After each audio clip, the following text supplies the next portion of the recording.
صمت فللأمجاد بانيها، ومن يسعى إلى العليا. بسم الله الرحمن الرحيم. ألف لام را، تلك آيات الكتاب المبين. إنا أنزلناه قرآنا عربيا لعلكم تعقلون. نحن نقص عليك أحسن القصص بما أوحينا إليك هذا القرآن وإن كنت من قبله لمن الغافلين. إذ قال يوسف لأبيه يا أبت إني رأيت 11 كوكبا والشمس والقمر رأيتهم لي ساجدين. قال يا بني لا تقصص رؤياك على إخوتك فيكيدوا لك كيدا إن الشيطان للإنسان عدو مبين.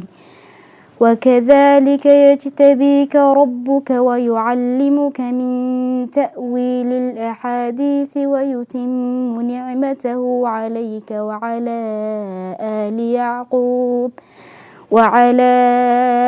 آل يعقوب كما أتمها على أبويك من قبل إبراهيم وإسحاق إن ربك عليم حكيم. لقد كان في يوسف وإخوته آيات للسائلين إذ قالوا ليوسف وأخوه أحب إلى أبينا منا ونحن عصبة إن أبانا لفي ضلال مبين. اقتلوا يوسف أو اطرحوه أرضا يخل لكم وجه أبيكم وتكونوا من بعده قوما صالحين. قال قائل منهم لا تقتلوا يوسف وألقوه في غيابة الجب يلتقطه بعد السيارة إن كنتم فاعلين. قالوا يا أبانا ما لك لا تأمنا على يوسف وإنا له لناصحون. أرسله معنا غدا يرتع ويلعب وإنا له لحافظون.